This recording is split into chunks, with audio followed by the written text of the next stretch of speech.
The Dave Hooker Show. A presentation of Off the Hook Sports. Objective insight, expertise, top guests. Available on YouTube, Apple, Spotify, and the Off the Hook Sports app. Download now for free. Also available on offthehooksports.com. I compute and obey. Now to Dave Hooker. Ready. Here we go on a Friday. Can't believe it's the weekend. And we start with can't believe a basketball ball may be headed elsewhere. We'll talk some transfer portal with Olivier Nkamhoua, and I'm a bit surprised. Also, could Tennessee be in the crosshairs of the NCAA? That would be a concern. And Congress getting a little feisty, not only with Donald Trump, but NIL deals. So there's a lot going on. Let's go ahead and get to it right now. A big program. Good morning, Caleb. How are you, sir? I am good. Happy Friday to you, Dave. How are you doing?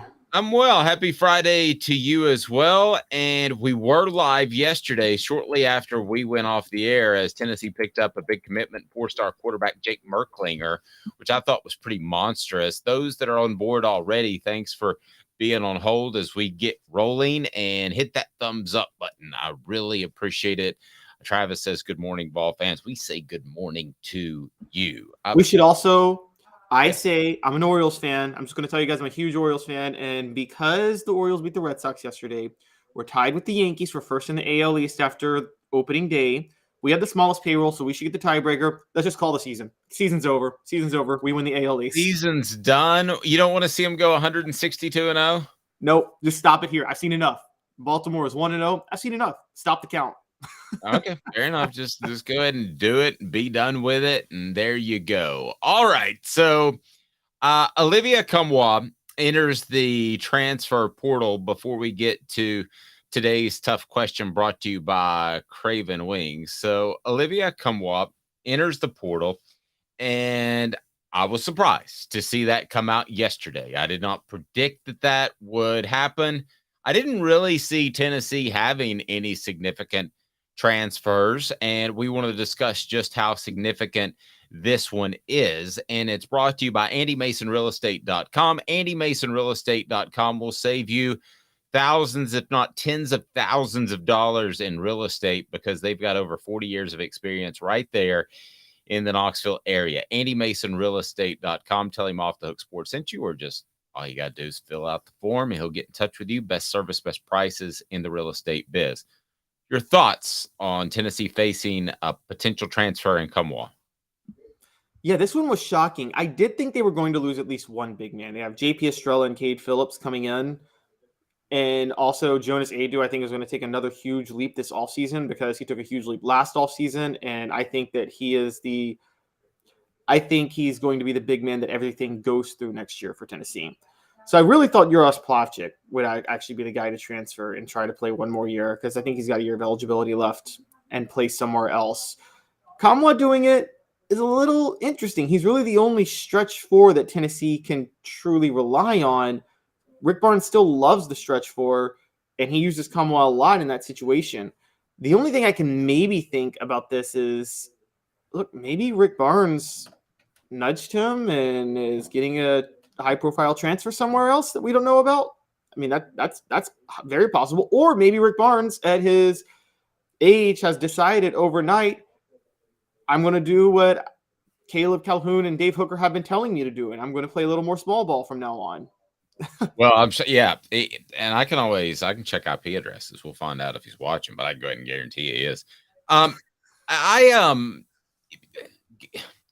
To me, it's a little strange that you would announce you're ready to bolt for a big man. Now, to me, if let's say Santiago Vescovi or one of the other guards said, I want to go because I want to play a more up and down pace. And I see what you're saying with the depth at the big man position.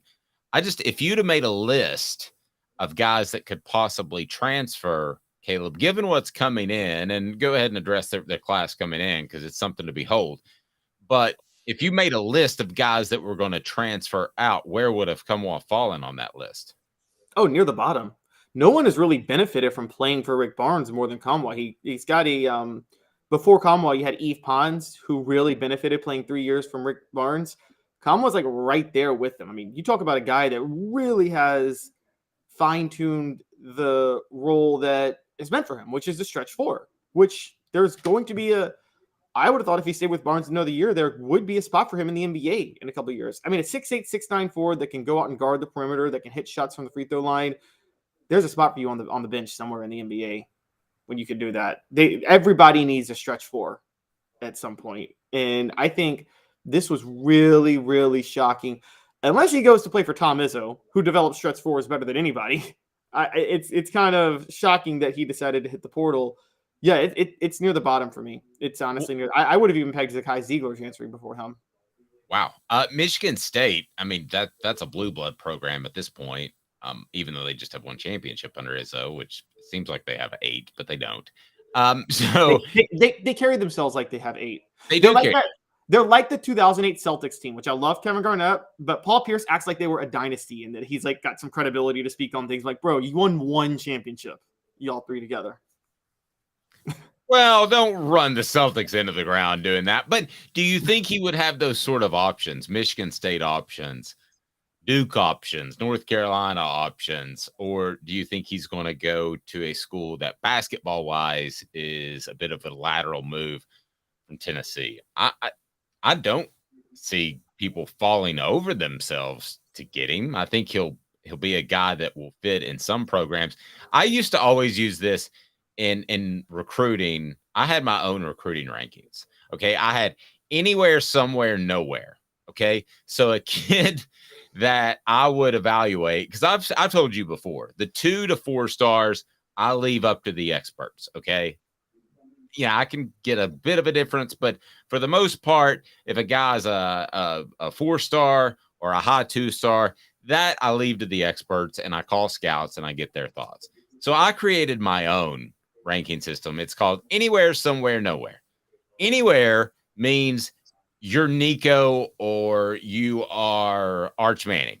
You can go anywhere you want. You can call up Providence and say, hey, by the way, start a football program. I want to show up. And they'll be like, oh, okay. Somewhere is you've got great options. You've got Power 5 schools. Nowhere is you can't play ball at the at the highest level. At the highest level. I mean, you're going to go Division 2. I hate it when people correct me for saying Division 1, Division 2, but that's still what it is. Nkamhoua, anywhere, somewhere, nowhere. Is at least a somewhere. Is he in anywhere? Yeah. Well, I'm with you. I think I was throwing out the Michigan State thing as a possibility. I think the more likely possibility is one of the 2 things we first said. Barnes wants to adjust his system to play a little bit more small ball next year, and he's already planning that, or he's got a transfer coming in that we don't know about and that he's already working towards. I don't think. Wait, let me stop you on one thing. Why do you believe that he would play more small ball? Okay, because I'm gonna play devil's advocate for a second. Tell me, I'm gonna be Rick Barnes. Tell me I should play more small ball. You want me to tell you why you should play more? Say, Rick, I'm your buddy. You should play more small ball. Rick, this year when Josiah Jordan-James was banged up, you guys really stumbled down the stretch of the season because you were having to play a lot bigger than you usually did in the past. You were number 2 before that. Last year, Olivier Nkamhoua went down for the year in January, and you guys turned things around immediately and went and won the SEC tournament title and got a 3 seed in the NCAA tournament. Okay, first of all, I'm going to say let's just talk about this year. This year, because you're right, and it's hard to argue against that. This year, though, I'm going to say to you, I got to the Sweet 16, and I had a ton of injuries. Zakai Ziegler at the most inopportune time. I want to continue to play big. You got to the Sweet 16 by default and through the luck of matchups. That's how you got to the Sweet 16. Okay. My name's Rick Barnes. I'm going to go ahead and tell you right now that that's the way college basketball is going because the way the rules are, I'm not the only team that's playing this rugby style of ball, as Jay Billis likes to refer to it. This is where football is going. You're practically telling me to change my style that is taking advantage of a trend like you would tell Josh Heupel not to throw the ball over the park and run high tempo. No, you're fighting a trend. You only got to the Sweet 16 because you got lucky enough to play another team that plays rugby ball, which is Duke. Also, look at the other teams that played rugby ball in this tournament. Purdue plays rugby ball. They just became the second team in history to lose to a 16 seed. Virginia plays rugby ball. They were the first program in history to lose to a 16 seed, and they lost to a 13 seed this year. Rugby ball doesn't take you that far in the NCAA tournament, coach. I'm just saying, rugby ball has won one national title and was Virginia in 2019, and that 2019 Virginia offense is better than any offense you've ever coached. Okay, I'm still Rick Barnes. Why are you so hard on me, Caleb Calhoun? Because I want you to win a national championship to validate your legacy as a Hall of Fame college basketball coach. I've already had a great career. It doesn't matter. Of course, that's not true. He would throw faith in. You got to throw faith in at some point. That's what Rick Barnes would do. Yeah. Do you really believe, though, and blame your players, do you really believe, though, do you really honestly believe that there is some mystery recruit out there or some mystery transfer player that can come in? Or is that just one of the things floating around in the aura of possibility? It's one of the two aura of possibilities. It's either that or either Rick Barnes has a guy he's bringing in, or he's planning on changing up his style a little bit, and Olivier could see that. I don't think it's something like Tom Izzo came calling and was like, "Hey, want to play for a better program?" I think Tom Izzo can get better players, like you said, to play that stretch four. Rick Barnes develops players, and Tom Izzo does too, but Tom Izzo develops a higher caliber of a player, and so Rick Barnes is going to get I always thought Rick Barnes his best strength was, between me and you, Rick Barnes should never recruit a 5-star, ever. He should never recruit a one-and-done guy. He should take only 3 stars the rest of his career, because the way Tennessee is at their most successful is if you get a bunch of 3 stars who have played together for 2 and 3 years and have developed under Rick Barnes. That's how Rick Barnes wins. I don't know why he ever tries to recruit at such a high level, because he's not good at mixing those guys in. Man, but yeah, I think that helps Rick Barnes, to be real honest with you, because I don't think the one and dones are going to be the type of guys that are as favorable to a program any longer. I think what you're going to see is the transfer and dones that come in for 2 years. They signed with a smaller school. I'm just going to throw something out there, like a Murray State or something. And they're like, "Oh, I see. Well, you've got a training table at Tennessee. I get to eat filet. I get to eat shrimp, and I get to play in front of 20-some thousand people." I think that's going to be the trend that you will see the bigger schools, and could have a bigger impact on basketball than actually football. And listen, if Rick Barnes, and I wrote about this on offthehooksports.com, if he's not ready to accept that, and he hasn't taken advantage of NIL transfers, somebody's behind the game. Either the collectives that are all put together, somebody is behind the game. I'm not sure who that is, if it's Rick Barnes or not, but why has Tennessee not had the impact player come in, especially if we're having this conversation in November, of a transfer in basketball like they've had with Nico? The cash is there. There's no question. And you could have a bigger impact. In football, I don't care how great you are. You're probably going to have to sit a year. There are exceptions. I know Nico may be an exception, but you're probably going to have to sit a year. You're not going to have an impact because you have to have 10 other good players around you to compete for a championship. In basketball, that's not necessarily true. You can have 4 average players around you and a special player. So if Tennessee doesn't take advantage of the NIL in basketball, be it transfer or actual high school recruits, I think you've got a real issue. And I'd encourage people to read that on offthehooksports.com, because it's something that's a head scratcher for me. I don't know where the disconnect is. Today's tough question is now, and it's brought to you by Craven Weeks. Today's tough question. Take a side. Take a stand. The Dave Hooker Show, a presentation of offthehooksports.com. Please go ahead and click that like button, the thumbs up. We appreciate that. Travis says maybe Barnes is trying to get some NIL, or could be a girlfriend in another school, college students. Or not. Oh, he's talking about Nkamhoua. Well, yeah, I mean, definitely could be a girlfriend. You never know. There's a lot of truth to that.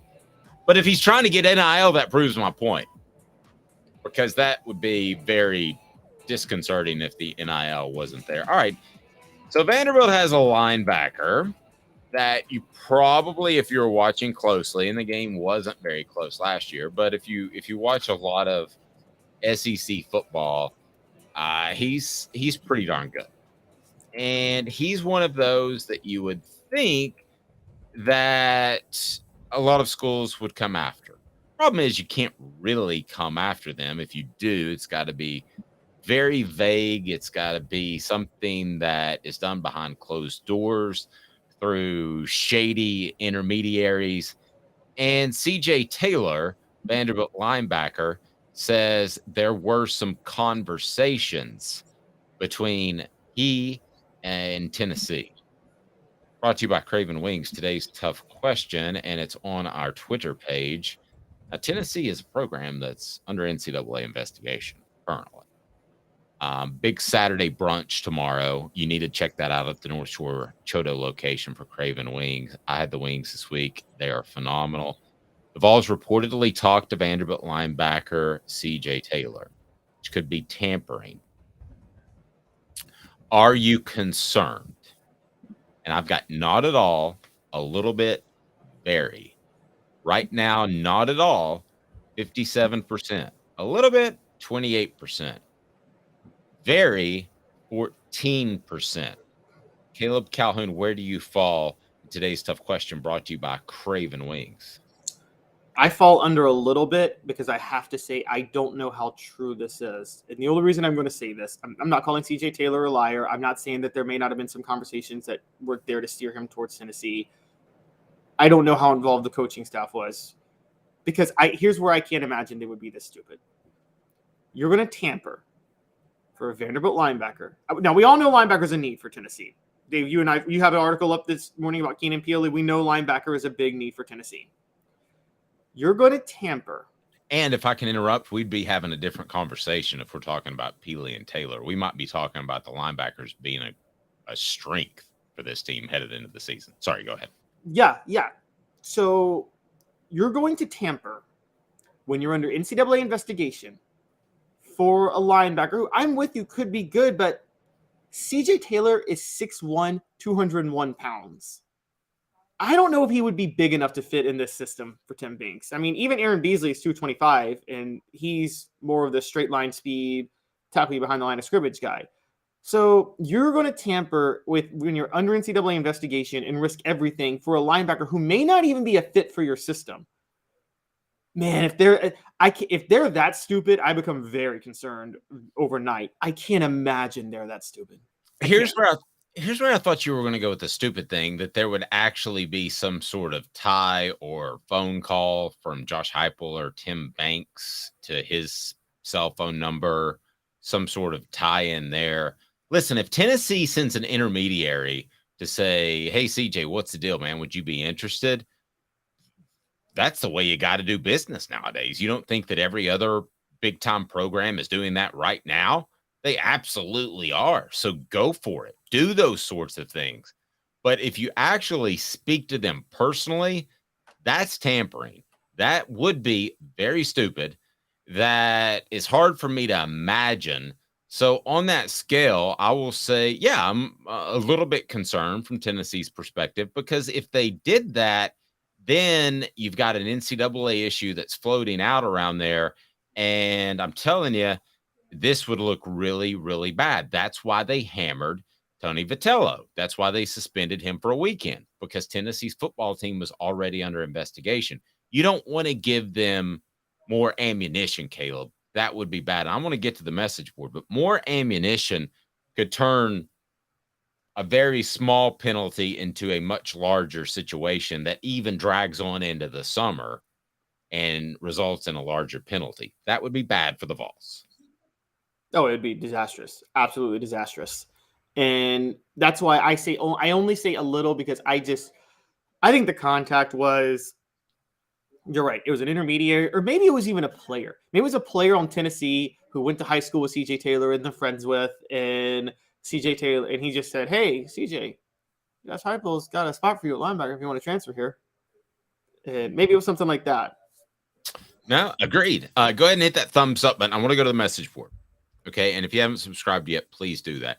SC Scout Guy said, I would not be concerned for the simple fact that the NCAA seems to be completely powerless of late.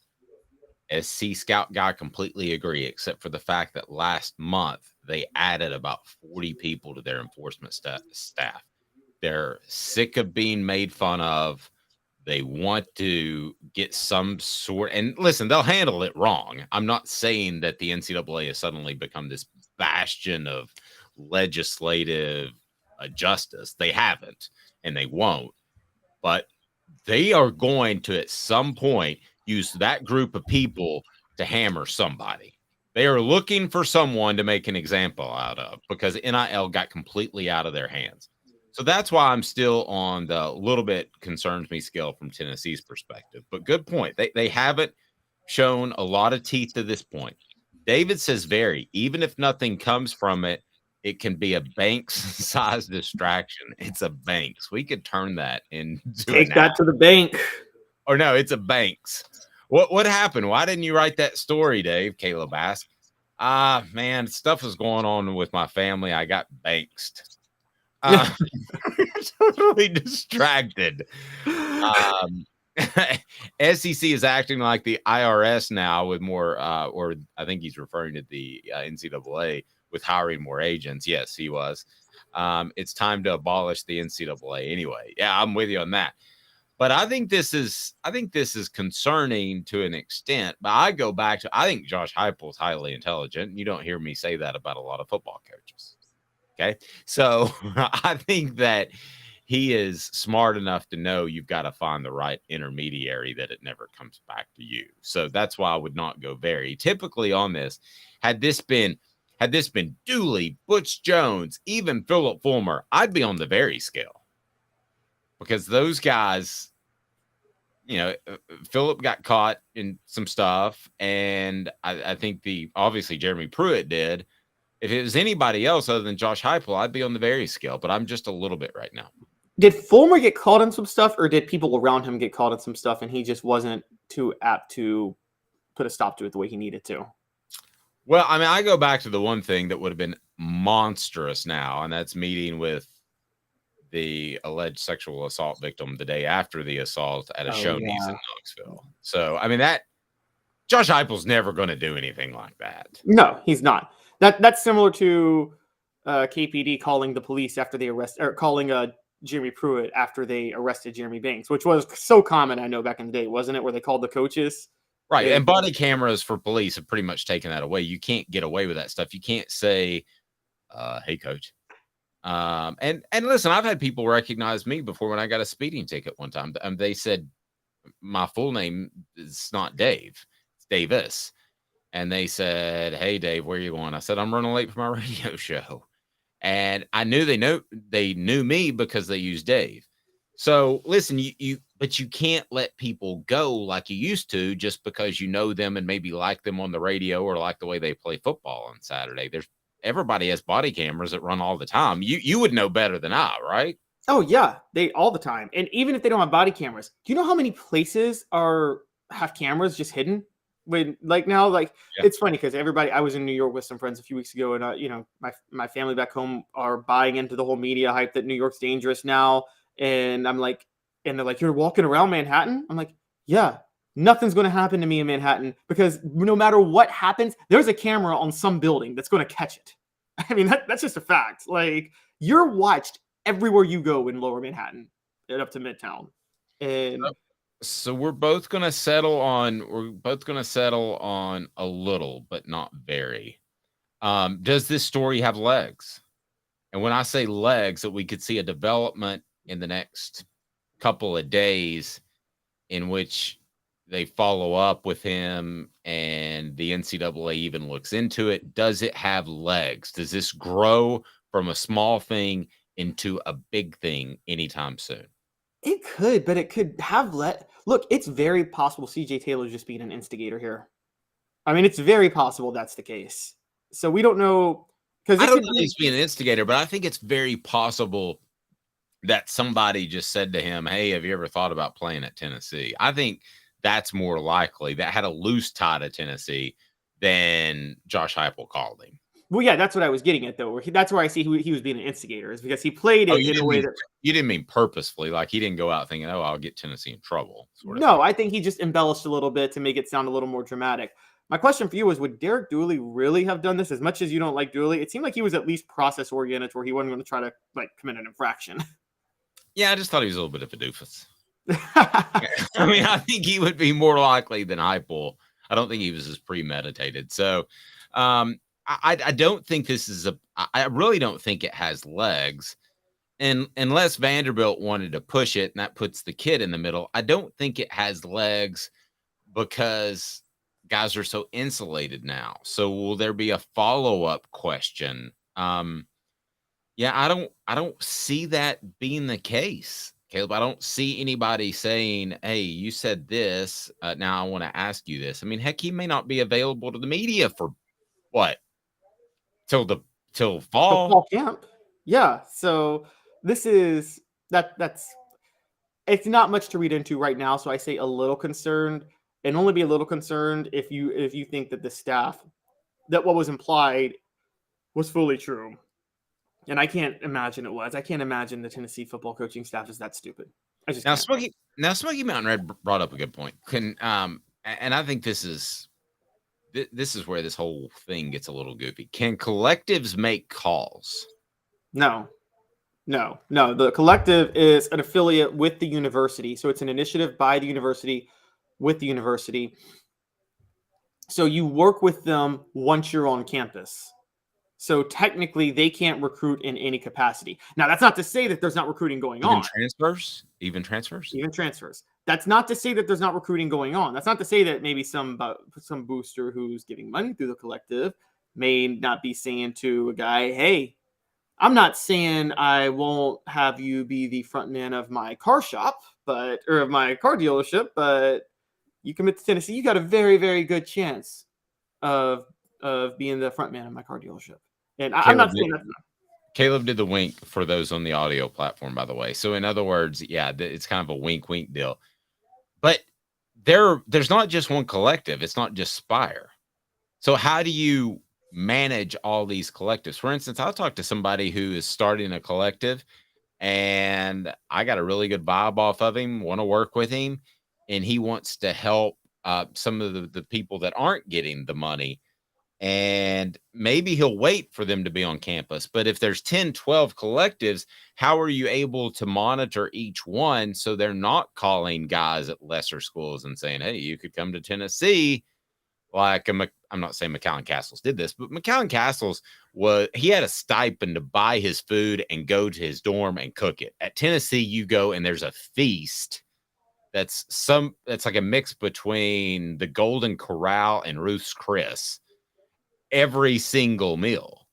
So just to see that, to pitch that, it's a pretty strong pitch, Caleb. So what's to stop a collective person from doing that? Well, are all these 12 collectives like initiatives by the university? Spire Sports was an initiative in a partnership with the university itself. Well, I just threw 12 out there. So, but there's more than one. You can start your own collective. Well, then, yeah, if you and I could start a collective today and roll with it. Okay, I see what you're saying. Yeah, most of those are independent. So at that point, yeah, there's absolutely no way to regulate those at all. Right. And that's a problem. So, and I that's why I said from the start, I don't know how that's going to work, but at that point, there's no reason to be concerned, because if one of those collectives is calling CJ Taylor, what is the NCAA going to do to Tennessee? They didn't have anything to do with that. They can wash their hands clean. Yeah, I think you just talked me out of the kind of concerned and not at all concerned as well. As long as what I believe to be true, and that's Josh Heupel, is just too smart to do something like that. Portions of the program brought to you by Bassey Lawn and Garden. Man alive, it's worth the drive. Industrial mowers, commercial mowers, all right there in Cleveland, whether you're in Knoxville, Nashville, or perhaps Chattanooga. Go there and get your industrial mowers, commercial mowers, any lawn equipment you might need. Bassey Lawn and Garden, man alive, it's worth the drive. Today's sizzling, hot, tough question brought to you by our friends at Craven Wings, and they've got the brunch going on tomorrow. 2 minutes, and coming up, Tell you what, I want to get more into this Nkamhoua thing, but also want to talk about Jake Merklinger being a big pickup for Tennessee in a couple of ways that you might not have thought about yet. Stay tuned. 2 minutes off the Hook Sports. And Craving Wings South North Shore location, where we've heard people say that you can get the best wings in East Tennessee. Pero ¿quién es este? El número 87, Jacob Warren. I'll just do 6 of my sauce 87, please. Imposible, señorita. Dale 6 más. Look at these wings. Perfectas, deliciosas, fantásticas. Man, I don't know what you're saying, but it sounds awesome. How do you say fresh, never frozen in Spanish? Frescas, nunca congeladas. Make your way to Craving Wings and get you 6 más. But what was funny about Cadis, we were a full continuum of care at that time. We had detox, we had inpatient, we had outpatient. So we were doing a lot of the things that we do now. But now we just do them so much better. It's really a simple program, but we're complicated people. I am what I am, and now I got to do something about it. You can take your life back. Call Cadis today. Got cataracts? We can fix that. Never miss another moment.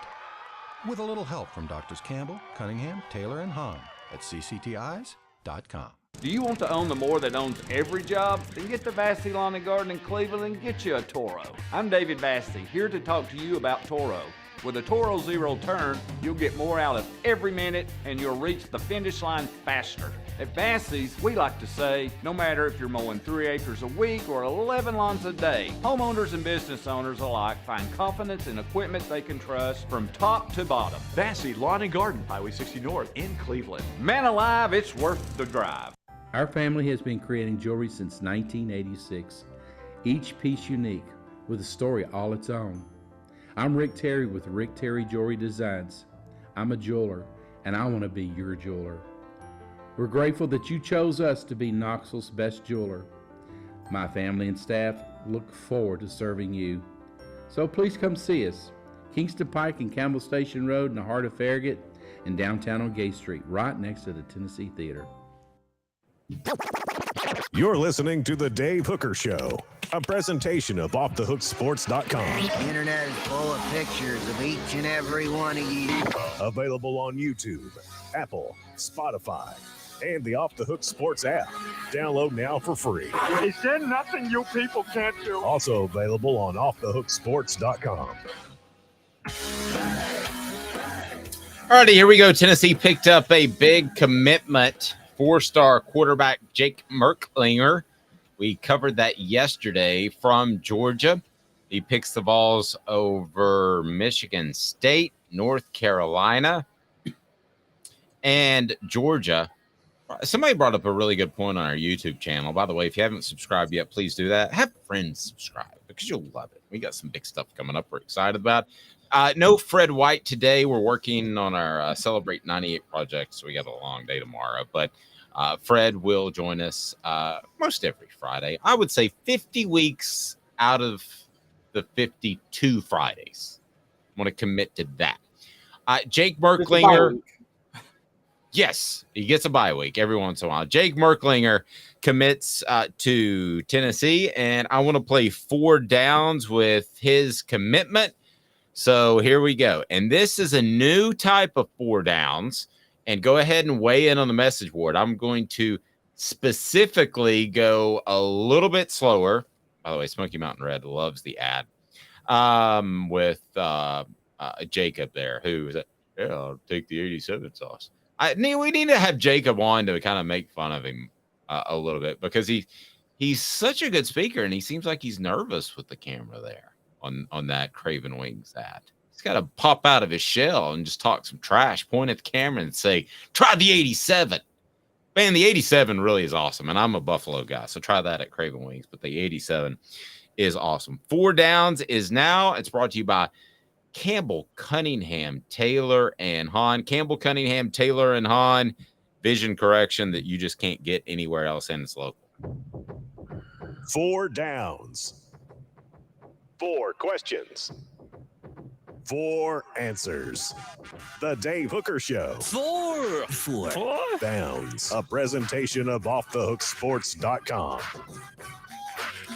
I got LASIK, no contacts, no glasses. Campbell, Cunningham, Taylor, and Hahn. Local vision is just awesome. They're not flying in doctors from other places. They also do cataract surgery, and Campbell, Cunningham, Taylor, and Hahn has the local vision centers for your annual checkups and more. All right, Caleb. So let's play a little bit of 4 downs with Jake Merklinger.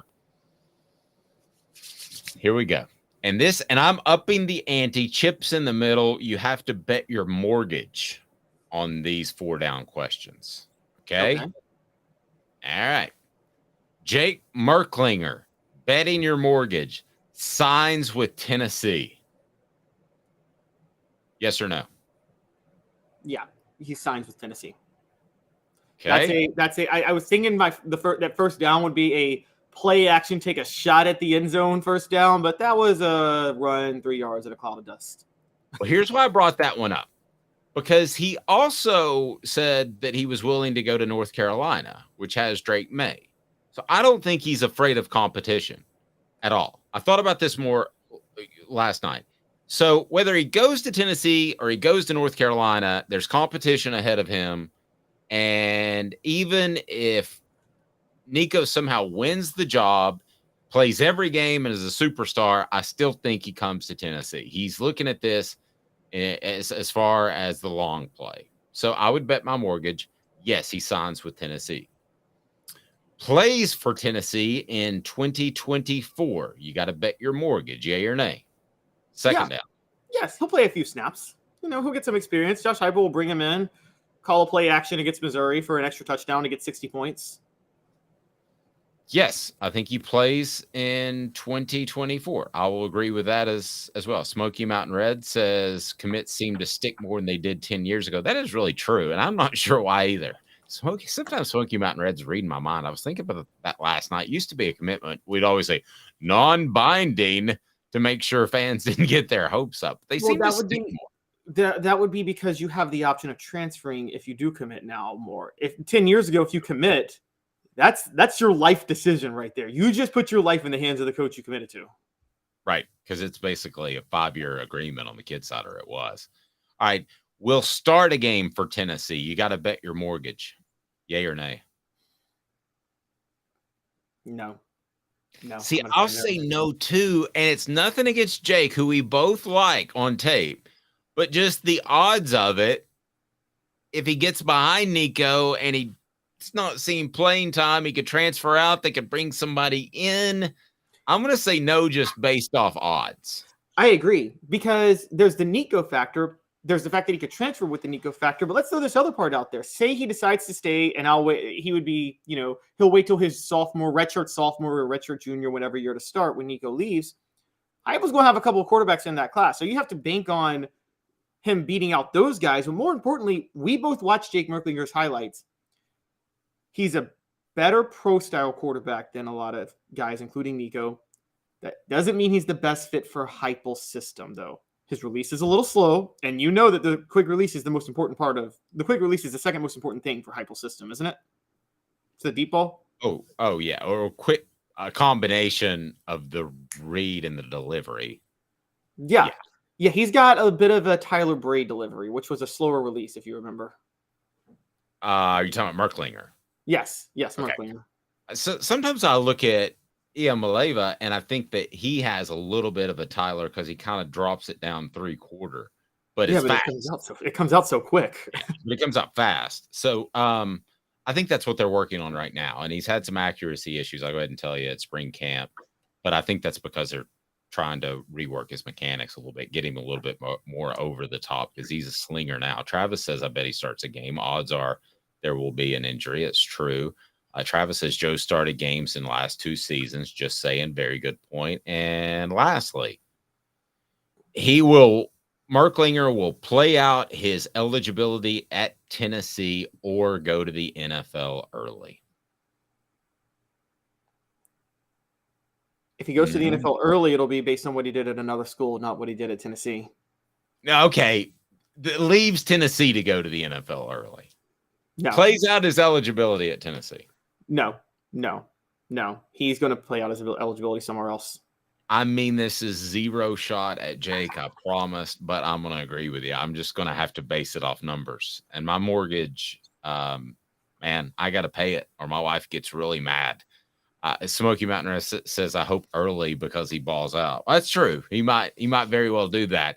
Go ahead and click that thumbs up and that like button. We greatly appreciate that. Remind you that Zul Beer, xulbeer.com is the official craft beer of Off the Hook Sports. Zul Beer is phenomenal, and they've got worldwide award-winning craft beer, and they've got parking downtown at their location, panoramic view of downtown Knoxville. You will absolutely love it. That's zulbeer.com. And then this from Dawn Staley I wanted to get to momentarily. She was asked about coaching in the men's game. But first, we got Congress getting involved. Let's talk some Congress. So do you think I'm going to go the direction of Donald Trump after yesterday, Caleb? I seriously doubt it. I think we're going to be talking some other stuff. You can always doubt that. You and I can work together for 20 years. You'll never know where I stand on politics, and neither will any of the listeners. It's just something I decided a long time ago to never share. John Adams, who's been a friend for years. Jimmy Himes, whose last day is today as he retires, who's been a friend and a confidant for 23 years. They have no idea where I stand politically. I could be hard left, hard right. They have no idea, and that's the way we're going to keep it. But it's time for What the H? What the? What was he thinking? Release the hounds. The Dave Hooker Show. Keep cool. A presentation of OffTheHookSports.com. Congress getting involved with NIL. I initially just say why. Aren't there more important things going on in the world? But a lot like the steroid scandal in baseball. I mean, seriously. But I guess it's their job to police some things. It's their job to get reelected. So it's their job to be in the public eye. So for those that don't know, Caleb Calhoun also covers Congress, covers the political scene and all that good stuff. And he just knows it up and down. So let me start with you. What do you make of Congress looking into NIL? So I'm not because I cover it in and out, I don't get as cynical covering it as I get very cynical on some things, but I don't get mad of them taking up issues. A lot of times I'm like, thank God you're taking up something. Okay. That's refreshing. I didn't think you'd come at that direction. So for instance, a lot of people sometimes miss the context of things. So the steroid scandal, everybody was like, why are they worried about baseball and the steroid scandal? It wasn't the MLB that they weren't worried about MLB players cheating. They were worried that because of Balco, steroids was filtering down to high school kids, and there were literally high school kids that were dying because they were pressured to take steroids for baseball. That is something Congress should look into. And because that started with Major League Baseball, they were obviously going to subpoena the MLB players suspected of steroids to testify about steroids. That's where that all came from. In this instance, I think they're worried because there's not the reason Congress is getting involved is because every state has already passed different laws. And so there's not a uniform standard at all. And so you do need Congress at this point to step in to say, okay, if there's going to be a standard of paying players, it's got to be uniform, because then there's going to be massive competitive disadvantages. Forget competitive disadvantages, educational disadvantages. I think we all agree that as a society, one of the goals of society is to try to best educate your kids as possible. And Congress has to deal with that. And there are going to be, football is a revenue driver for a lot of colleges in this country for education.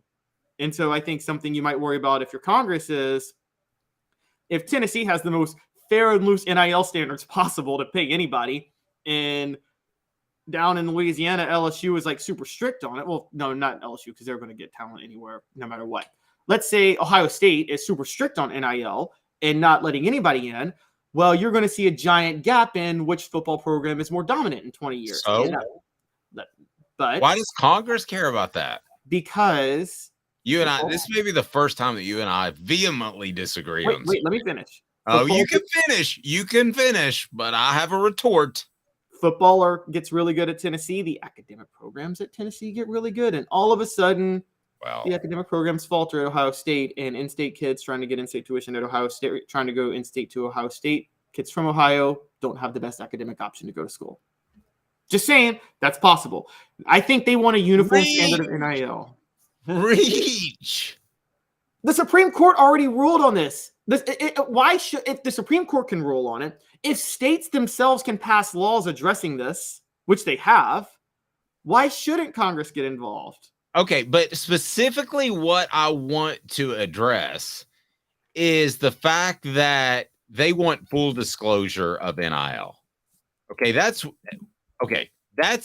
the end of the day what they want. Whether or not they get it, we'll never know. I mean, they never did anything to them as Major League Baseball players. Major League Baseball did, but that's what they want: full disclosure of NIL. Well, except Clemens, who dared Congress to subpoena him because he was so stupid. True, but listen. Well, they should have gotten Rafael Palmeiro too. I just happened to watch a documentary on that last night. But nevertheless, so here's my thing with this, man. It doesn't matter. I don't care if there are different rules from state to state about plumbing. What I pay my plumber is between me and my plumber. Stay out of my business. What I pay Jacob Warren and Cooper Mays, who I've said are NIL guys, I've never hidden that. And I think they bring a lot, and I think they're worth it, and I think they deserve it. That is none of Congress's business. That's none of anybody's business. That is a business transaction between two people.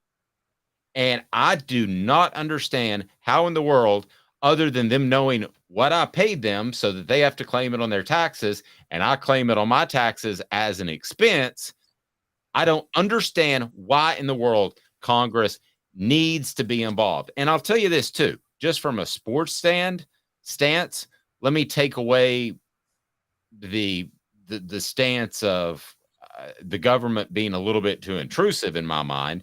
Let me take that away for a second. From a sports stance, you don't want this, especially if you're Tennessee, because you're ahead of the curve of NIL. So, Caleb, full disclosure of NIL, are you for that? Should I have to tell Congress what I'm paying Jacob and Cooper and some more players we're going to add this offseason? I think there are some deeper issues on this. I think there are, for instance, there's a concept of collective. I think some athletes, for instance, are looking to collectively bargain still, even with NIL. We know Northwestern, didn't they win a lawsuit to be able to collectively bargain? And collective bargaining Congress does deal with. I mean, we're talking about this like they haven't dealt with this in other sports. There are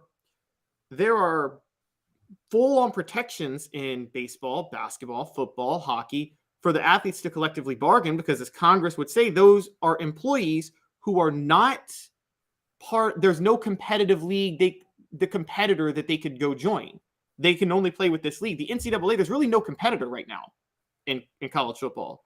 And now you have the Wild West of NIL money just flowing everywhere. Now, you could say it's nobody's business, but again, what happens if, Tennessee does NIL, but then Northwestern decides to collectively bargain? Well, we all agree Congress should get involved in collectively. That's one of the things they do. The federal government does is deal with collective bargaining and negotiations. So, well, but if collective bargaining, you're talking about basically a union, right? So that everybody gets an equal number. I mean, if you want to get involved with that, but I'm going to go ahead and tell you that's going to fall by the wayside. Nick Saban already thought that was a great idea, and then he chucked it so he could pay more players more money that were key players.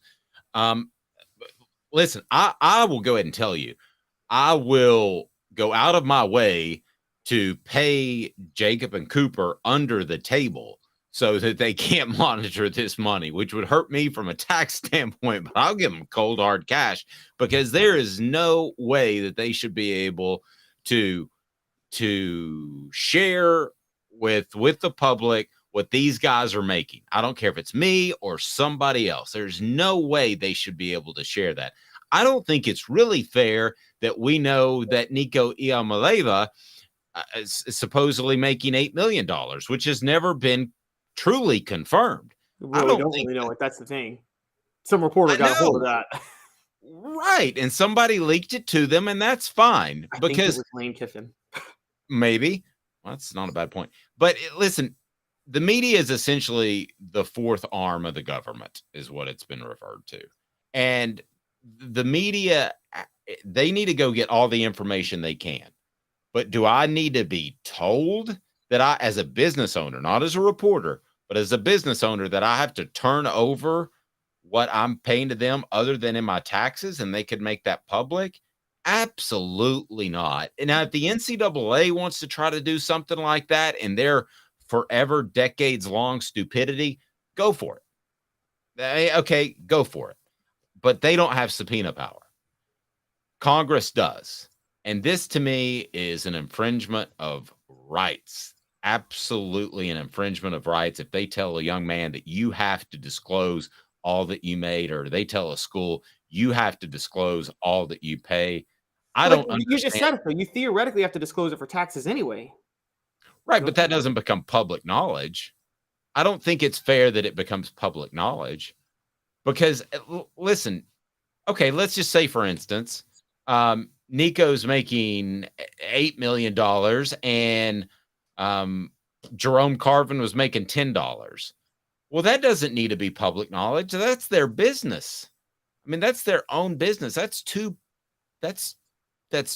people, two adults doing business together. That doesn't need to be at all a piece of public information. Well, here's where this comes into play. And this is Mr. where Jones says government just wants the tax money from NIL. Well, they're already getting that. Yeah, they're already getting that. Because I've worked with our guys about how to set that up. And I know that Tennessee has had a meeting, I think it was like 2 weeks ago, that how to pay your taxes on NIL. And listen, some of these guys are going to make mistakes and not pay their taxes. That's going to happen. But yeah, I mean, do they want another piece? I don't think it's about a piece. I'll tell you what it might be. Because look, there's corruption in Congress. We all know that, but we have to understand when and where and how it is. Most of the time, by the way, the corruption is not them lining their pockets. It's people who finance their campaigns wanting their pockets lined. It's their donors and lobbyists who want the pockets lined, not the members of Congress themselves. Members of Congress themselves are oftentimes just puppets for those people. So what I would say is that with this specifically, look, we all like federalism, and let's call it what it is. Senators are representing states that have football programs that they love and that their constituents love that have fallen behind due to NIL. That's what this is about. And there are more. I know. Yes. There are more states like that than there are like Tennessee, which is one of the states that has gotten out ahead of it. So I'm just saying, we love federalism. If more representatives in the House and more in the Senate happen to represent states that feel this way, the lucky thing, the most objective arbiter would have been any of Donald Trump or Joe Biden, however you feel about either of them. They may be the most objective arbiters of this because neither of them live in a state where college football matters. or Trump does now. Trump lives in Florida. But at the time he lived in New York, he represented New York as president. Biden represents Delaware. There's no college football that matters in either state unless you think Syracuse is relevant. So, I mean, that's the funny thing about this. Now, when it was Bill Clinton, I think he probably would have felt a certain way representing Arkansas, wanting Arkansas to be good. There's a lot of passion in Arkansas. But I think that a lot of senators are representing states whose constituents are mad.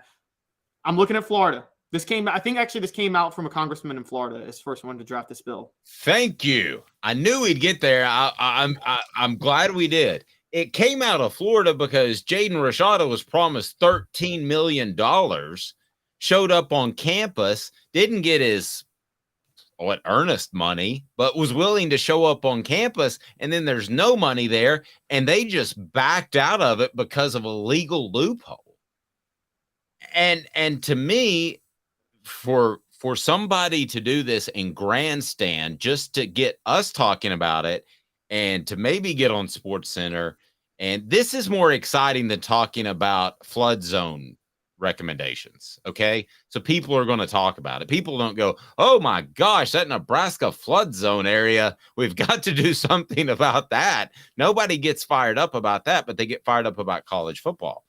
Yeah, I think it came out of Florida because you now have Miami, who seems to have put their stuff together, and they're in the Final Four from paying a bunch of players, which is legal. And Florida still looks like a monkey just messing around. They don't know what they're doing. Yeah, I think Florida State's falling behind too. Yeah, Florida State's falling behind. So too bad for you. I mean, and to get help from Congress disgusts me. To have to share any numbers when these guys And have let's put this out here real quick because people are trying to see this. Guys, there's nothing partisan about this specific debate because it's members of both parties. It's not about the party you're in. It's about the state you represent at this point. Florida's a red state. Tennessee's a red state. They are miles apart in how they feel about this issue.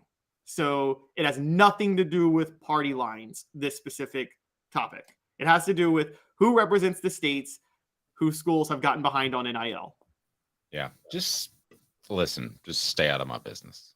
They not you, Caleb, but Congress. Just stay. You're a very big part of my business. I don't want you to stay out, but Congress, just stay out of my business, man.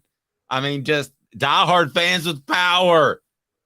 I wish I'd have thought of that line. I would have written that line on our message board. Well, they should be in your business if you're out here doing things like Silicon Valley Bank and, threatening the whole financial security of the country because you're making reckless investments. But I don't think you're doing that, Dave. I'm not. I think my investments have been very, very sound. I think we all wish Congress was in Bernie Madoff's business. They probably should have been in Bernie Madoff's business before they were. Well, they had the opportunity. They were given all the facts and they didn't check any of them, like way back in 2005. I got into that documentary too. They basically gave them all and he said, yeah, check me out. I don't care. Gave them all the numbers and they didn't check anything out. Because they can't do numbers themselves. So exactly. There were a bunch of politicians who happened to get jobs with the SEC, I guess, not the football conference. Well, you got to remember, people who craft the laws in Congress, they're not the politicians themselves. Those politicians have a team of staffers that are making $30,000 a year. That are the most boring people that sit in the room till 3 a.m. eating cold pizza, trying to figure this stuff out. It's not them. They're just the ones who go to the floor to make their point. It is pretty amazing the support that they get. I will tell you this: when I went to visit Heath Schuler in his office, my son immediately spilled a Diet Dr. Pepper in his office. And do you remember the scene from The Fifth Element in which he drops a glass and like all kinds of robots come out and clean it up real quick? Do you remember that scene by chance? I didn't watch. That's exactly what his staffers were like. There were like 3 staffers and the support is unbelievable. And it's like one had the napkin, one had the spray stuff, one had another Diet Dr. Pepper for my son. But yeah, you're right. I mean, I think that's why Heath just random compliment to Heath Schuler. That's why Heath got out of it, because both sides, he was moderate. He voted on what he believed, and he didn't care if he made friends on the left or right. And both sides tried to pull him to either side to make like a real serious run at a bigger position. And he said, no, I just want to vote for what I believe in. And good for him. And he finally got out of it. But you look at Heath, former athlete in Washington, good looking guy. If he had been willing to say, I will be a diehard Republican and support whatever, or I'll be a diehard liberal and support whatever, he would have been a superstar in Congress or maybe even more. I have no doubt in my mind, but he didn't want to be a puppet and he walked away because of that. Just a random compliment to Heath Schuler, who I love. Coming up, a full recruiting update, and we're going to talk Merklinger. We're also going to talk where Tennessee stands with several other prospects, so you will want to hang tight. And if you just got on board and heard my semi-political rant, hit the thumbs up. Hopefully you liked it. If you didn't, then still hit the thumbs up. Be sure you're subscribed. And coming up, we will discuss why Caleb Giroux voted for Bernie Sanders. Off the Hook Sports. To own the more that owns every job, then get to Vassey Lawn and Garden in Cleveland and get you a Toro. I'm David Vassey, here to talk to you about Toro. With a Toro Zero turn, you'll get more out of every minute and you'll reach the finish line faster. At Bassey's, we like to say, no matter if you're mowing 3 acres a week or 11 lawns a day, homeowners and business owners alike find confidence in equipment they can trust from top to bottom. Bassey Lawn and Garden, Highway 60 North in Cleveland. Man alive, it's worth the drive. Hi, Mike Davis here with City Heating and Air, reminding you to always dare to compare. Our team provides quality local heating and air service, installation, and maintenance across East Tennessee. We use only the best equipment like American Standard heating and air conditioning for your residential, new construction, or commercial needs. Honesty, dependability, and customer satisfaction have been the cornerstones of our business since 1961. City Heat and Air. Dare to compare.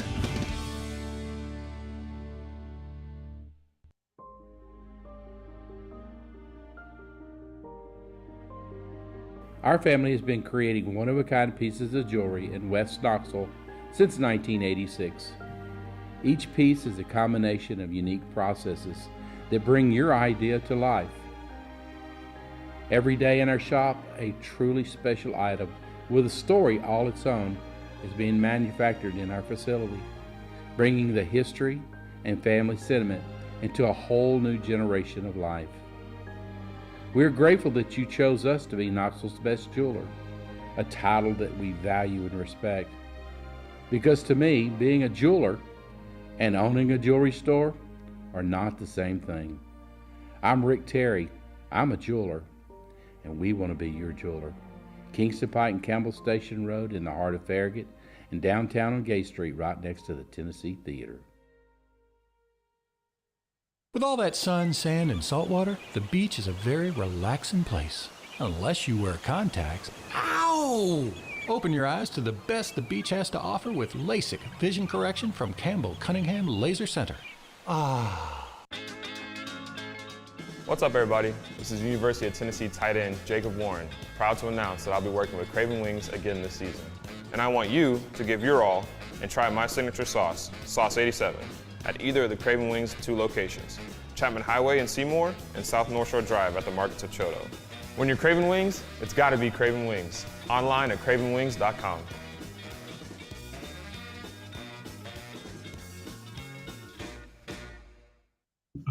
Who's this guy? Hello, wizard. The Dave Hooker Show, a presentation of Off the Hook Sports, YouTube, Apple, Spotify, and the free Off the Hook Sports app. Back to Dave Hooker. Talking Cruton coming up. And if you have a specific player or prospect that you would like to ask about, Caleb Giroux, best in the biz. So go ahead and type that in the message board. Hit that thumbs up button. I just looked at the YouTube channel, and some of you haven't hit the thumbs up button yet. Come on, we need to share this knowledge with some other people. Portions of the program brought to you by City Heating and Air Conditioning, cityheatandair.com, cityheatandair.com, and City Heating and Air Conditioning in Knoxville. HVAC service with integrity. Integrity matters. 50 years there. And City Heating and Air Conditioning will make sure that you get the proper assessment of your unit. Maybe just a new part instead of a whole new unit. Other people will try to talk you into a whole new unit. So Smoky Mountain Red said Craven Wings needs a Pigeon Forge location. I want to work on that. We got a lot of stuff cracking Pigeon Forge, Smoky Mountain Red. Just telling you. It might rhyme with great or readily great. It's the 98 series. All right, Caleb Giroux joins us now. I tried to be sneaky. Caleb, how are you, sir? Doing good. How are y'all? I'm well. I thought you might have a Bernie Sanders shirt on as we were talking politics earlier. No, when I wasn't able to vote yet. Oh, that's right. Caleb is a young man. But that's okay. He brings the heat, and he is, if not already, going to be your next great recruiting reporter when it comes to the University of Tennessee. Just knocking it out of the park. Told us that Jake Merklinger would be a Vol before he announced it. Just great stuff on offthehooksports.com. So let's get to it now. Talking Cruton, brought to you by Craft Treats. Talking Cruton. Am I right or am I right or am I right? Who's on Tennessee's board? The names you need to know exclusively on Off the Hook Sports with Dave Hooker. So, Jaru, what did you think of the pickup of Merklinger with already a 5-star in camp and seemingly the future of the program? Thoughts on that pickup? Well, I think it's very good for Josh Heupel and his staff. We're seeing that they can get the quarterbacks they want. So in this 2024 class, Merklinger was the guy they wanted, and they weren't really in the running for anybody else. Obviously, Jaden Davis is announcing today, and he had Tennessee in his top schools, but I think that was more just like a respect thing, like a thank you to Tennessee. Merklinger was the guy that Tennessee wanted, and it was really all or nothing for him because there really wasn't another high-quality quarterback in this class that they were after. It's pretty strong to get him, especially from Georgia. And this is something we talked about before we get to some other guys that we talked about before you came on, and that was whether or not he went to North Carolina or Tennessee, there was going to be competition. You got Drake May there at North Carolina. He doesn't seem afraid of competition. So while this is a non-binding verbal commitment, it seems like one that'll stick to me. Yeah, I don't see that he'll decommit or flip anywhere. Obviously, in this day and age, if he gets to Tennessee and after sitting a year, he doesn't want to sit another year, you can always just transfer. So, I mean, I guess it does make the decision easier, but it also adds like that backup plan. Like, hey, I can go to Tennessee, get developed, get coached. And if for some reason he decides he doesn't want to compete anymore, or Nico is like the for sure starter his sophomore year, he can always just transfer somewhere else. But I think we'll see Merklinger become what Nico is this year and just kind of being able to push Nico to that next level until Nico either gets drafted or something happens, or, and then Jake Merklinger can take that starting role.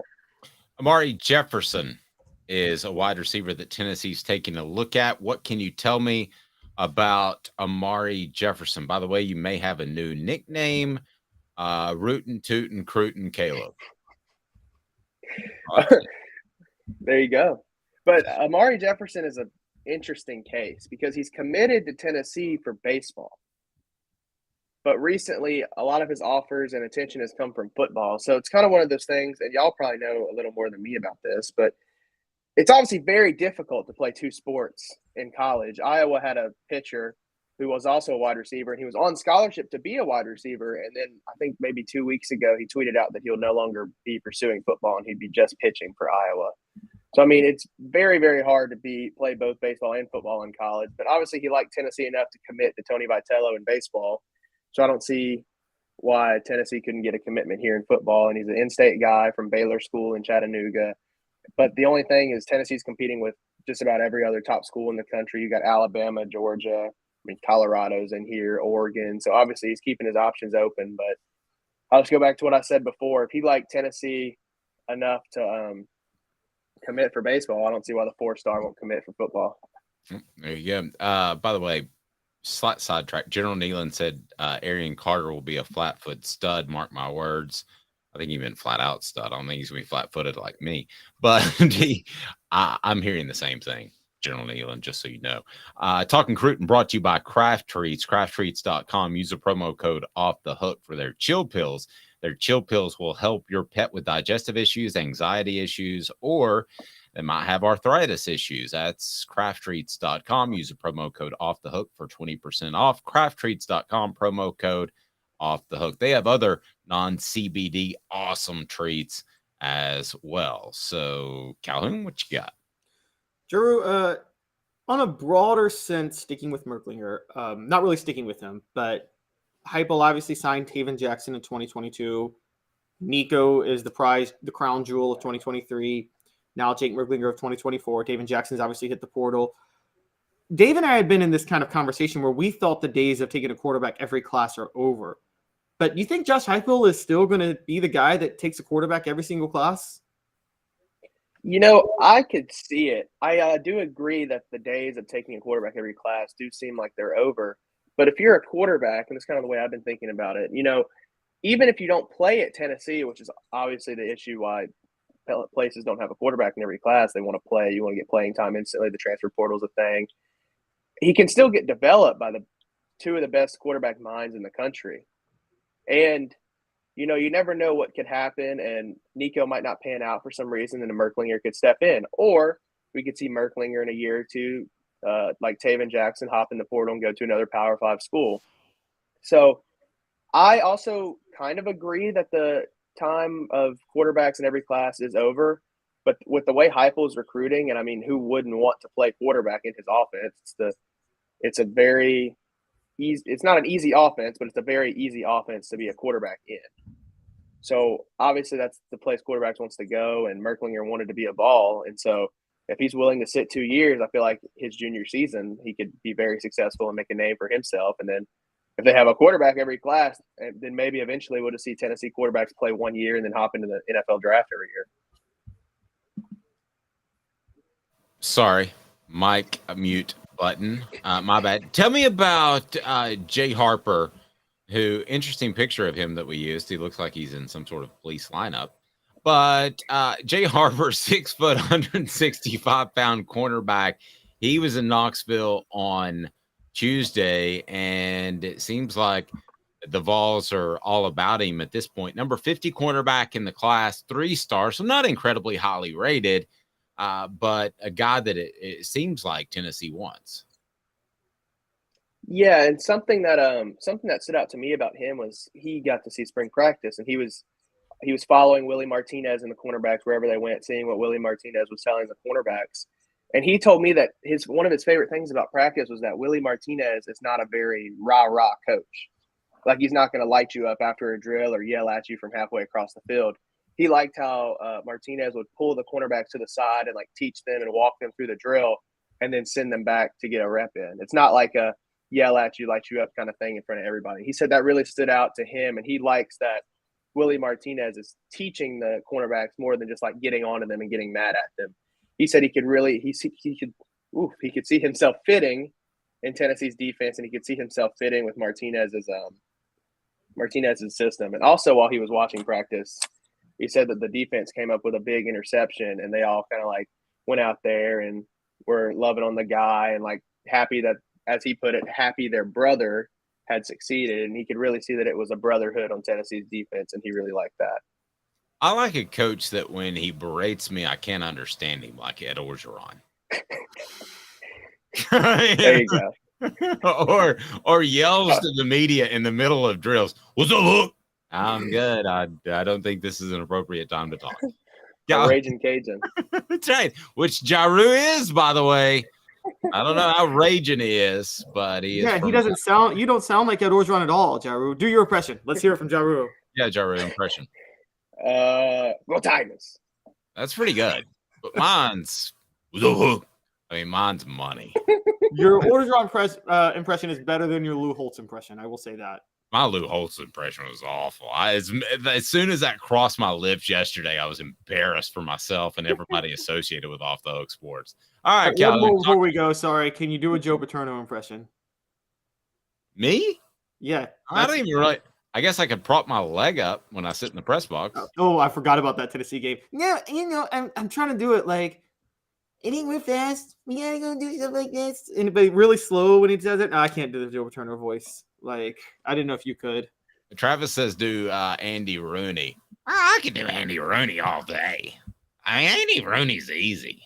You ever wonder why? That's the way he starts every sentence. All right, Caleb, get us a football question. I'm going to get to Brawny, guys. I promise I'll get to Brawny. Everybody's asking about Brawny. So, Jero, all the talk right now is about Jake Merklinger, and obviously J.J. Harrell committed earlier.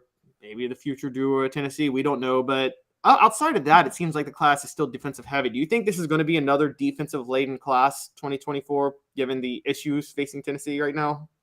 I mean, when you look at Tennessee's wide receiver room, you really don't see a hole, even looking at next year, that they really need to fill. And another thing is Heupel has very easily been able to go into the transfer portal and get offensive players that he wants. Like, we look at Dante Thornton, or, we look at McClellan Castles, where, they would needed a tight end, they would get a tight end. You want the best wide receiver in the portal, you get the best wide receiver in the portal. They haven't had that success on the defensive side. So I really do think for the defense, they need to dip into high school and get the guys they want. And also, Tim Banks said that now with the defense where it's at, they actually have depth. they're able to go into high schools and get the guys that they want for their system, not necessarily guys they can get. Because they have the depth, now they can go out and seek guys that fit what they want to do, that physical, aggressive defense where you don't get a lot of rest time, but you're probably blitzing 2 out of every 4 downs. And they can go get those guys. And so I do think that this will be another defensive-heavy class. But Tennessee still needs some offensive pieces as well. You know, a couple O-linemen in every class never hurt. And you're also going to need a tight end because Ethan Davis has impressed, but you're losing 2 tight ends after this year. So I don't think you want your second or third tight end to be walk-ons. Derek Julie would disagree with you about getting a lineman in every class. Sorry. Oh, sorry. What?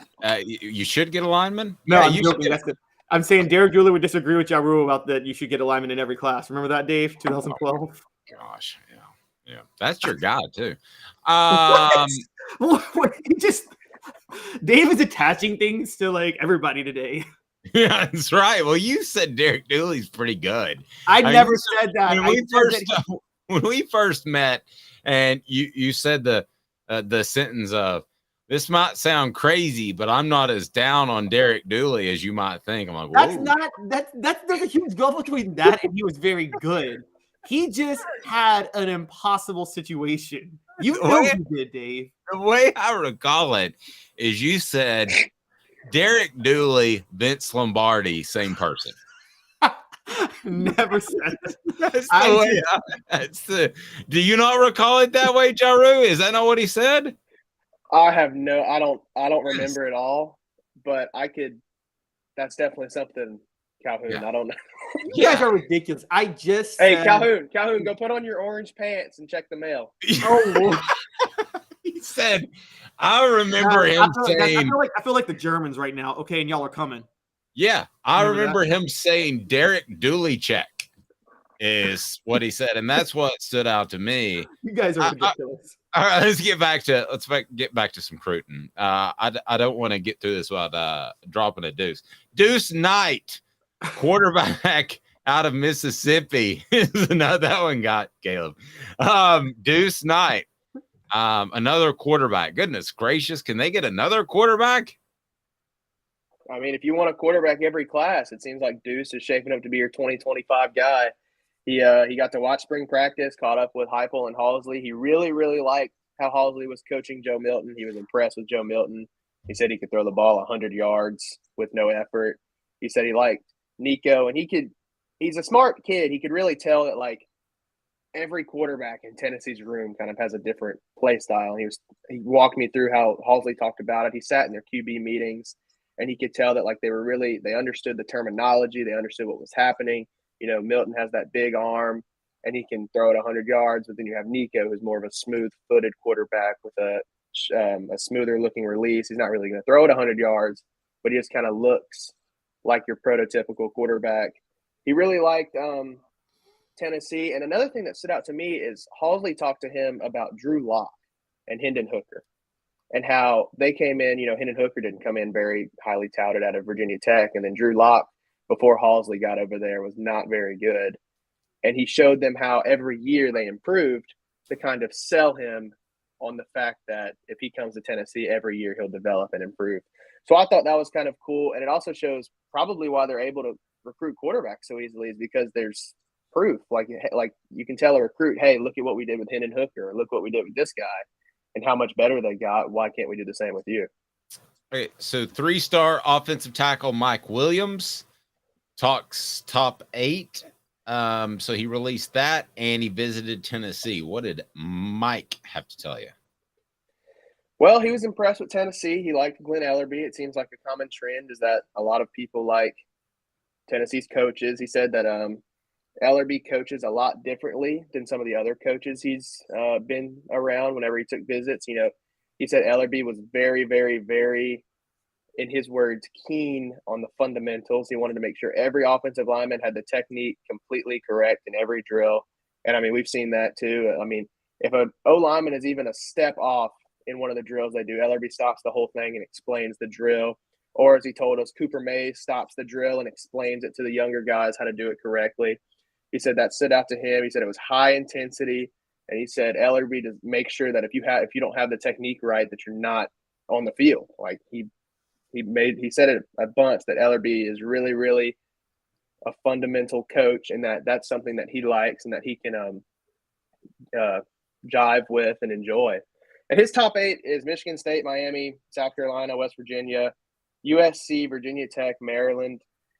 And he said he's going to take some more visits and look at some of those schools. Another thing that stood out to me is he said that growing up, USC was his dream school. He always wanted to go to California. And I know that Lincoln Riley right now is probably rolling out the red carpet for O-linemen and anybody who can play defense. So we'll see what happens there. Another thing was Miami was his first offer, and Mario Cristobal is a very, very good offensive line coach. That kind of stood out to him as well. So he's a guy we'll definitely follow, and I'm sure he'll lock in some official visits here soon. You've been at practice, shifting away from recruiting before we get to the Bronny James thing. So you've been at practice. What do you think of that guy named Nico? Well, he's had some freshman days, but then we came out and watched practice yesterday morning, and I don't think he missed a throw in the viewing period. He was very crisp. All of his balls were hitting the wide receivers in the chest. I also think it's helping him look a little better now that he's no longer throwing to just strictly walk-on wide receivers. He's now mixing in with Squirrel White, and he threw to Dante Thornton a little bit. And those throws looked really well. The ball's coming out of his hand a lot better. And I do think and agree with what some people are saying that he may have had some technical adjustments from Halsley. Because, coming in, he did have like a sidearm 3/4, more of like a baseball release, I guess would be the way to put it. And it seems like maybe Halsley has tried to get in more over the top and more of a traditional quarterback release. And really, after watching Thursday, he looks a ton better, and he looks more like the guy we expected compared to the first couple of days where he had some overthrows. Maybe that's just settling in. Maybe it's the wide receivers. Maybe it's just his release is getting better. I don't know what it could be. But Nico looked really well on Thursday, and I'm excited to see what he looks like next week as well. All right. And the Vols will practice tomorrow, limited availability because they tend to scrimmage and do real stuff as well. So interesting to keep up with Nico and what he does, and great job on recruiting. There will be many visitors. Well, I don't want to say many, but there'll be quite a few visitors this weekend, I would imagine. Jaru, do you know of any in particular that you want to address, or do we want to cover that over the weekend? Off the top of my head, I have not seen any big names that are coming to Knoxville this weekend yet. It's a closed scrimmage in Neyland, and I know the weather is not going to be good tonight, so I wonder if that might change any of the plans. I know last weekend was their weekend. They really rolled out the red carpet for a lot of prospects, but I'm sure there'll still be some guys in town that we'll have listed out on the site pretty soon. All right. Great stuff. Keep up the good work. We certainly appreciate it. And, take care, Jaru, man. Yes, go ahead. We got to get Jaru's thoughts on if Bronny's going to come to Tennessee, though, or go to Tennessee. He covers recruiting. So if I am Bronny, much for teasing that through the break. Thank you, Calhoun. Well, I'm sorry. I don't even want to talk about it, but I didn't want to let Jaru go without talking about it. He covers recruiting for us. Have a little faith, you Dooley lover. No, I knew we. Okay, I knew we were going to talk about it. I just wanted Jaru's quick thoughts on it before we let him go. If I'm Bronny and I have my choice of any school in the country, I'm not going to a school that scores 50 points a game. Oh. Wait, on football or basketball? Who talking about football. does that? I don't know. I don't know if Bronny wants to play defense. Who's going to average more points next year, the football or basketball team? I don't know. Stop. The basketball Stop. Both of you stop. The basketball team gets to play ETSU. Stop. I want to have this discussion for realsy, but I want to have it supported by our sponsors, because I want to ask you both, hang tight with me. What is Bronny worth to Tennessee? 2 minutes, and give me a number on the message board. You Caleb's.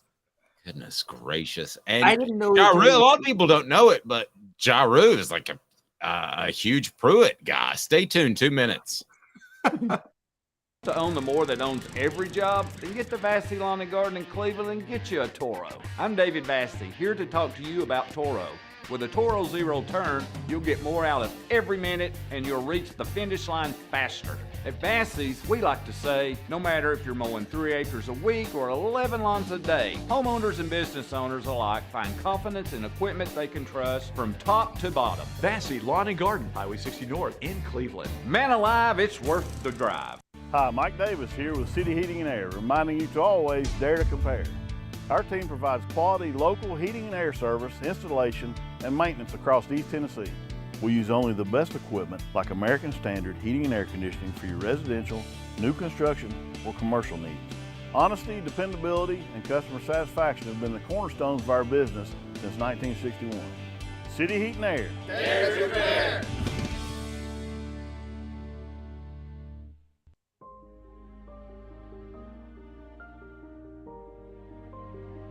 Our family has been creating one-of-a-kind pieces of jewelry in West Knoxville since 1986. Each piece is a combination of unique processes that bring your idea to life. Every day in our shop, a truly special item with a story all its own is being manufactured in our facility, bringing the history and family sentiment into a whole new generation of life. We are grateful that you chose us to be Knoxville's best jeweler, a title that we value and respect. Because to me, being a jeweler and owning a jewelry store are not the same thing. I'm Rick Terry. I'm a jeweler, and we want to be your jeweler. Kingston Pike and Campbell Station Road in the heart of Farragut, and downtown on Gay Street right next to the Tennessee Theater. With all that sun, sand, and salt water, the beach is a very relaxing place. Unless you wear contacts. Ow! Open your eyes to the best the beach has to offer with LASIK vision correction from Campbell Cunningham Laser Center. Ah. What's up, everybody? This is University of Tennessee tight end Jacob Warren, proud to announce that I'll be working with Craven Wings again this season. And I want you to give your all and try my signature sauce, Sauce 87, at either of the Craven Wings 2 locations, Chapman Highway in Seymour and South North Shore Drive at the Markets of Choto. When you're craving wings, it's gotta be Craven Wings. Online at cravenwings.com.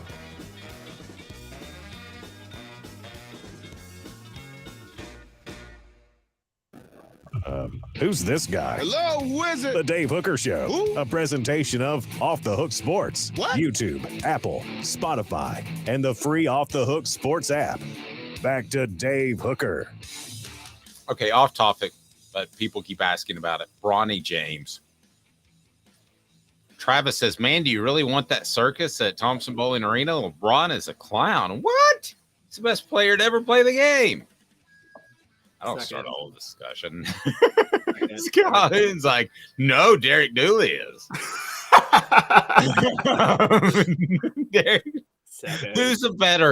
Who's better at their job, LeBron or Derek Dooley, Caleb?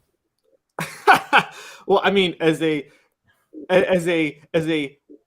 Derek Dooley may be the greatest off-field assistant of all time. We don't know. I mean, he's an off-field assistant right now. So, okay, so with the LeBron thing, for realsies for a second, do we have any reason to believe that Bronny's coming to Tennessee? Because he did give Tennessee a look, right? Maybe I mean, if I don't believe he is, but if he wants to develop, Tennessee's not a bad place. I mean, again, Rick Barnes is a place to develop, but I think he's looking as a one and done type of guy because LeBron's like dream is to play like with his son at least 1 year in the NBA. Yeah, and there's a chance that LeBron could destroy Bronny's career because I don't know that he's a one and done naturally, but he's not. He's going to destroy his son's career. Yeah, I mean, there's a very good chance that. Okay, so what would it mean, Jaru, if Bronny was a Vol? It would mean a lot of money for Tennessee's athletic department because if you have Bronny on the court, assuming he plays his first year, we see how freshman point guards fare at Tennessee. They don't usually see the court their first year. If Bronny were to play, I mean, you have LeBron coming to Knoxville, Tennessee to watch his son play. LeBron has a lot of friends who probably want to watch his son play as well. So, I mean, you're bringing a lot of celebrities to Knoxville, a lot of money to buy tickets. I mean, they'll probably be selling out games versus ETSU on November 15th next year or the year after next if Bronny's a Vol. So I mean, you bring in a lot of money to wherever he goes, and it's just a matter of I really think that would probably be more valuable than his play on the court to wherever he goes. Okay, how much would Bronny be worth to Tennessee's program? Because we say that LeBron's going to show up and visit, and I'm sure he would some. And he's got a younger son, too, who's better. So either one of them. The younger son is more in LeBron's mold of a player. Yes. So he's a takeover the program type of guy. Bronny's more of a shooter. Okay, so let me ask you this. Between the publicity and the player, what would either of LeBron's sons be worth? How much would you pay if you're cutting checks? If you're Rick Barnes and you're like, man, I got to get this championship thing done, or I'm going to be considered the Marv Levy of basketball coaches. It's a pretty good reference. How much would you want? Would you go to the collectives and say you got to pay him this? I mean, 1 year. For the younger LeBron James, like not Bronny James, but the younger one, I mean, if you're paying Nico 8, you got to go 10. Because the younger one is like, that guy's getting you a championship that 1 year he's in college. And I think. But it's just 1 year. Nico's getting it for 3 years. Yeah, that's true. You're right. Well, okay, that's a good point. I didn't think about that. I didn't even think about that. But, The answer. Okay, so I'm going 3.5. The answer is $10 million for the younger one and $5 million for Bronny. By the way, Adele will be at the games too because Adele is now engaged to Rich Paul, and that's LeBron's best friend. So you gonna sing the national anthem? Adele singing the national anthem. That would be great. That would draw a crowd. Yeah. Travis says, come on. I'm not even kidding. I mean, to have that sort of publicity, to have a real chance at a championship, to have 2 or 3 guys that are likely going to follow him. Travis, I'm not. Okay, maybe 10 mil is a little high. Okay, so I'll go 2.5 for Bronny, the good one, the middle player in this whole scenario, like the middle child. And I will say I would go $5 million for the good one, the young one. Okay. How about that? And Peyton Manning is proof that the middle child is usually the best of the athletes. So I thought the little child, like in the Brady Bunch, was overlooked. I mean, Giroux kind of seems like a middle child. No, I'm a middle child, and Peyton Manning is a middle child, and Peyton Manning was the best of all the Mannings by far. There's not a close second. Like, I'm sorry, Archie, not Arch, but I'm sorry, Archie, and I'm sorry, Eli. Eli doesn't belong in the Hall of Fame. Come at me. Eli doesn't belong in the Hall of Fame.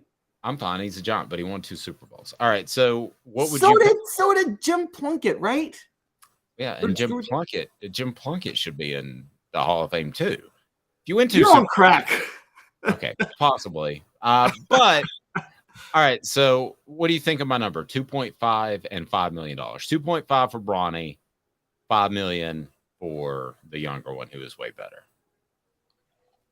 Jaru, I'm game with that. What about you? I mean, it's probably their value if you're making an evaluation, but I don't think that'll ever happen at Tennessee unless they play football. You mean you don't think they would extend the dollars, or you don't think they would come to Tennessee because Tennessee doesn't have a basketball program to house them? Probably a little bit of both, but more so I don't think Tennessee would give them that money because I just don't feel like Tennessee is a place where they're willing to invest in their basketball athletes like their football players. Okay, but see, that's something I wrote earlier this week that bothers me. Why in the world is that Barnes, or is that the collectives that aren't doling out this cash? Because you could dole out less cash and have more success in basketball than you could football. Okay, LeBron's younger son is Bryce James. That's his name. I was trying to remember. Bryce James was 6'4" at age 13. So we know how big he's going to be eventually. He's going to be LeBron size. Here's why you throw out maybe even more than $5 million. What if you recruit Bryce James to play defensive end and basketball? Oh, wait, now he's not going to do that. I'm just saying. We all, Dave, do you not agree that like if LeBron wanted to play defensive end, he would have been like the best defensive end of all time? Well, I'm not going to go best of all time. That's pretty strong. But given his athleticism and quick twitch, I would say there's a good chance that he would be in the Hall of Fame at a number of positions, maybe even.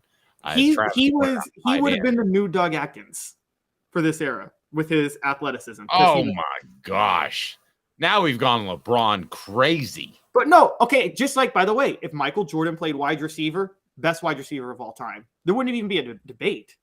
A 6'6" guy with a 48-inch vertical who runs a 4.3 40 and has hands that huge? Well, but you get too tall and you have a big target zone where you get your ribs broke. Oh, the check. Usually you get line. about usually you get about past 6'5", and I get concerned about guys who have too big of a target zone. But who would you rather see him play football? Michael Jordan at receiver or LeBron at tight end / defensive end? Which one would have been more fun to watch? Derek Dooley. All right, so we've all agreed that $5 million for the youngest James is not too much, and 2.5. So go out there and spend it, balls, for Bronny if you need to. And maybe even you get Bronny and he hangs around till his little brother is able to play with him at Tennessee. And then you've got a whole new nickname. Forget Ernie and Bernie. You got the James Gang. James Gang. That is gold, Jerry. Gold. And you just have to hope that LeBron doesn't turn into LeVar Ball. Oh, that's true. LeVar got his sons to the NBA, though. Eventually. You could do T-shirts, because goodness knows I can come up with bad T-shirt ideas. You could do the Lavals. Oh, you could have done that if he had gone there. It's terrible. I got the high-pitched giggle from Giroux, which means it was a good and bad joke at the same time. LeVar Ball got convinced Donald Trump to get his son out of jail in China. I mean, dude's got some pull, man. A lot of people in there. All right. But I do want to end on this sincerely. Tennessee has got to get more involved in NIL money in basketball. Can we all agree with that? There's too much money that's out there, right? Dave just wants Tennessee to be a basketball school, guys. Let's just go ahead and say it. Well, I think it's stupid that they're not. You want Tennessee to be a basketball first school. You want Tennessee to be Duke. That is not true. Do you want them? You want to weigh the priorities like that? No, that is not true. I don't want them to be Duke, but I don't see Villanova. I don't see there are certain programs out there that have the influx of cash, like Alabama, that can be elite at both. Now, I don't like the whole Brandon Miller situation, Nate Oates handling it and everything, but they are, they were a Final Four contender this year, and Tennessee slipped into the Sweet 16. It should be more than that. And Travis says Dave hates Joe and loves basketball. What is happening? None of that is true. I'm just going to write a Joe Milton feature for that very reason. Guys, fantastic job, Jaru. Keep up the great recruiting coverage. Calhoun's got you covered when it comes to spring football. The videos are all there on the YouTube page. Hit the thumbs up button, but subscribe. That's the most important thing. We'll have a talk with Cooper Mays. We'll have a talk with Jacob Warren. We got a lot going on for the Calebs. I'm Dave Hooker. This has been a presentation